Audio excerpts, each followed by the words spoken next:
All right, guys, welcome into the official update here for the AP Top 25 poll post Week 6. We did see a little bit of movement, so I'm just going to roll through this. Georgia sitting at number 1. No surprise, they received 51st place votes. That's up from last week after beating Kentucky. It is kind of funny. Georgia improves to 1-5 against the spread. But I mean, some of those games they weren't even trying to cover. I agree. It's just one of those things where Georgia starts off the season really slow, but they benefit from a horrible schedule, so they still remain undefeated. And then they kind of turn it on against Kentucky. It was a great spot for them. You had an overrated team in Kentucky who was sitting at 5-0, but had a really weak schedule, ranked at number 20, and Georgia just completely runs through them. So I think Kentucky's probably going to end up losing 4 or 5 games this year minimum. Next, you've got Michigan at number 2. They destroyed Minnesota. 52-10, it's a dominant win. Minnesota is terrible, though. I think Minnesota's probably going to finish 4-8 this year. They have literally no offense, but Michigan still looks like a well-oiled machine. You do have Ohio State moving up 1 spot to number 3. A little bit of a scare there for the Buckeyes. They kind of got bailed out when Tagovailoa threw that pick 6. Ohio State was down 10-0. They really couldn't do anything. Then they got a pick 6. But Ohio State has a massive problem on their offensive line. They have a terrible offensive line. They cannot power run the ball. They can't run on 3rd and short. They can't run on 4th and short. They get 0 push. It's just a glaring weakness. And I think it's a virtual guarantee Ohio State will lose to one of Michigan or Penn State. I don't know if they'll lose to both, but Ohio State is, unless they somehow replace some of these offensive linemen, they just cannot get any push. And you have to be able to convert 3rd and short, 4th and short. They can't even do it against Maryland. And coming into this game, Maryland had a bad defensive line. So you'll take the 20-point win if you're Ohio State, but there's just glaring issues. You've got Florida State sitting at number 4. They move up a spot. I think there's some problems with Florida State as well. This is another game against Virginia Tech where they don't cover. They had that brutal win against Boston College. We know how bad Boston College is now, or at least how bad they've been this year. So if you're Florida State, I mean, you did beat LSU, but we're starting to learn more about LSU and their horrible defense. So was that really that crazy of an impressive win? I don't think so. You'll take being undefeated in the ACC, and I guess the only issue for Florida State would be if they win out and then lose in the ACC championship. Moving on to number 5, it is Oklahoma, up 7 spots. So this is exactly where we thought Oklahoma was going to be ranked. Certainly an analytical darling. They're top 2, top 3 in terms of that. They really controlled this game against Texas. Texas did come back, take the lead late, but Oklahoma is a very sound team. They do have a weakness, kind of similar to Ohio State in terms of they really don't have a running back. It's not really as so much the offensive line, it's more so the running game in terms of a running back that's good enough to really, in my opinion, complete this offense for Oklahoma. Also, no crazy elite receivers for Oklahoma. So I do think there is some weaknesses there. They very easily could have lost to Texas, but, right now the narrative is kind of the Big 12. Will Oklahoma and Texas rematch in the championship game? And then what if Texas beats Oklahoma? Does Oklahoma still make it in? It's so tough because Oklahoma's schedule is not going to be good at all because the Big 12 is really weak this year. You have Penn State at number 5. Penn State's got a crazy schedule. So they had a bye week this week, and next week they face UMass, and then they face Ohio State the week after that. They have 2 virtual bye weeks before Ohio State. That is tough if you are the Buckeyes. They're going to be preparing for Ohio State for sure. UMass is one of the worst teams in FBS. Random game next week, middle of the season, non-conference one there. You have Washington at number 7, Oregon at number 8, and there we go. Both of them coming off byes. College game day is going to be there. Washington, Oregon, 7 versus 8. That's the matchup. Both healthy, both rested. Huge game, and going to be a great one. And then you do have Texas dropping down to number 9. Not all that surprising because Texas does have that win over Alabama, so they're still going to remain inside the top 10, and their only losses to Oklahoma. They need a win out, though, if they want to make the playoff. At number 10, it's USC, so USC falls down a spot, even below a team that lost. It's not surprising. USC has been facing really poor Pac-12 teams, and they've been performing terribly. We all know they have a horrible defense. They have a brutal end of the season schedule. They will lose multiple games, I'm sure. But right now, they are still number 10. They are still undefeated. Bama sitting at 11. They go on the road. They beat A&M. That's a solid win. Bama has found something. They've got a ridiculously talented defense. They've got an offense that is kind of gelling a little bit. Still with Alabama, the issue is the lack of elite receivers and also Jalen Milroe being inaccurate in the intermediate range. You do have North Carolina sitting at number 12 after destroying Syracuse. So that is a big win. You might think, Syracuse, they're not a good team, but really Syracuse analytically at least was pretty good. So that's going to vault North Carolina up considering they crushed them. You do have Ole Miss sitting at number 13, sitting at 5-1 right now. They beat Arkansas by 7. Really not a believer in Ole Miss at all. I think they'll lose 3 games. They've got a bad defense. Louisville up 11 spots from number 25 to number 14.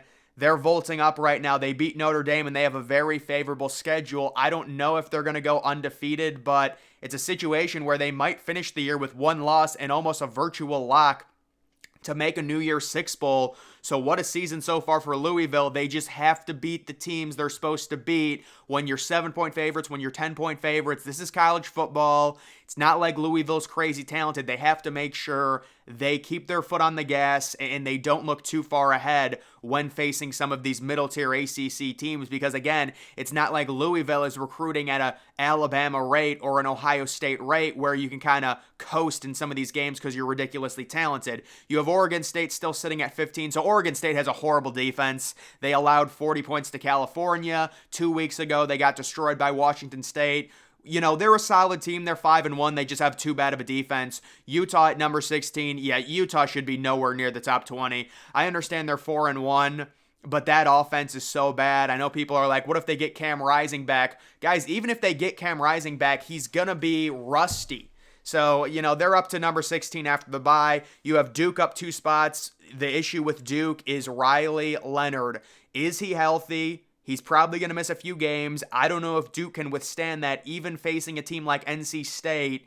NC State's not that great. They had a high-scoring game against Marshall. If you're without Riley Leonard and you are Duke, I think they might lose that game outright. UCLA sitting at number 18, so what a vault up for UCLA, beating Washington State, and they're already at number 18. This UCLA team, it's so unfortunate that they're joining the Big Ten because the conference is just going to be so loaded. I don't think UCLA is really going to do much, but you're sitting at number 18 right now with a true freshman quarterback. Think about where you're going to be a year from now, 2 years from now, when Dante Moore is a sophomore, junior, more matured, with Chip Kelly, who's going to be recruiting in the transfer portal to come play with an established young superstar quarterback. This is crazy what UCLA's doing, and their future is going to be unbelievable. Washington State down to 19. Yeah, Washington State, I can't really buy them. They had that performance against UCLA, guys. And you see that game, it says 25-17. It really should have been 32-10. It should have been a blowout. Go look at the yardage gained. The only reason that game was even close was because Dante Moore threw a red zone pick 6, which really was a 14-point swing. Otherwise, that game's a blowout. Tennessee up 3 spots. I agree. I think Tennessee's good. They've covered the last few weeks. They're coming off a bye. Tennessee's a top 20 team, so this year. And then you do have, they had 2 teams tied at 19. That's so dumb. You can't have teams tie in a ranking. But Tennessee's, I would say, is 20, and then Notre Dame's at 21. So Notre Dame down 11 spots. They're sitting at 5-2. They've got that brutal home loss. It was so close against Ohio State, and then they did get kind of crushed against Louisville, but it was close late into the third quarter of that game. Overall, Notre Dame just has a brutal schedule. They have USC coming up. I do think Notre Dame at home against USC can certainly win that game considering how bad USC's defense is. You have LSU sitting at number 22. They have a horrible defense as well. You can understand them moving up, I guess, because they beat Missouri on the road and Missouri was undefeated. But them covering in that game was just ridiculous. They scored a garbage touchdown at the end. You have Kansas back being ranked. They crushed UCF. That's an impressive win at home for Kansas. They're at 23. You do have Kentucky sitting at 24, so they're still ranked. I would not rank Kentucky. They would be outside of my top 30. No. They finally face a good team and they lose by 40 points. Come on. They're at 24. And then Miami is also still ranked. I mean, technically, Miami should have beat Georgia Tech. I don't know what Mario Cristobal was doing, but yeah, I would have Miami outside my top 25. Miami, you look at Georgia Tech, they got blown out by Bowling Green, and then they beat Miami. So what does that say about Miami? And then you can see Missouri. I would not have Missouri ranked, but I can kind of understand it because they only have one loss. Wyoming getting some love. Wyoming's an interesting team. Their only loss is at Texas, and that was a game where they were kind of in it into the fourth quarter. You have Air Force. There's Air Force. They're getting close. So if Air Force beats Wyoming next week, 1,000% they will be ranked, and they're going to be at home against Wyoming, and they're going to be the favorite in that game by probably 6 or 7 points. So it's all in front of Air Force to getting ranked. You can see Wisconsin. Wisconsin is lurking. They just beat Rutgers. They manhandled Rutgers. They were beating them the entire game. Wisconsin has 2 relatively easy games coming up, and then they have Ohio State. And it looks likely that Wisconsin will be ranked at probably inside of the top 20, hosting Ohio State in Madison at night. NBC. That's a doomsday scenario for Ohio State. You have Tulane getting some votes. I believe they had a bye. West Virginia, yes, they are 4-1. I don't think it, continues, but they're getting a shout out. Clemson still getting some votes because the analytics love them, even though they had a close game against Wake Forest. Maryland, even after their loss to Ohio State, they're still 5-1. Iowa gets a few votes. They have no offense, but they are 5-1. James Madison gets a shout out, and then Texas A&M, even after losing to Alabama. It was a hard-fought game. They were winning that game into the third quarter. They are getting a few votes as well. So, guys, the big story here, Oklahoma up, Texas down, obviously, after their rivalry game. But both teams possibly could still make the playoff, depending on what happens in the Big 12 championship.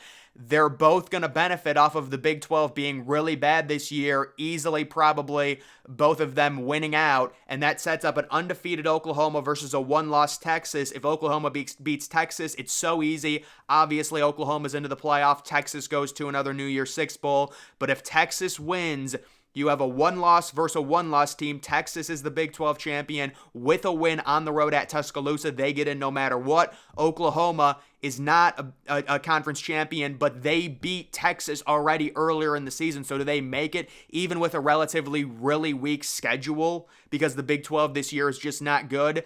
It's very interesting to think about. And then we do have Oregon versus Washington, 7 versus 8, the huge matchup coming up next week, the College game day. The winner of that is really going to vault up, very likely, minimum inside of the top 5, possibly inside of the top 4. But we will see. Either way, guys, that is going to do it for this video. Make sure you're following me on X. Link to that's always in the description.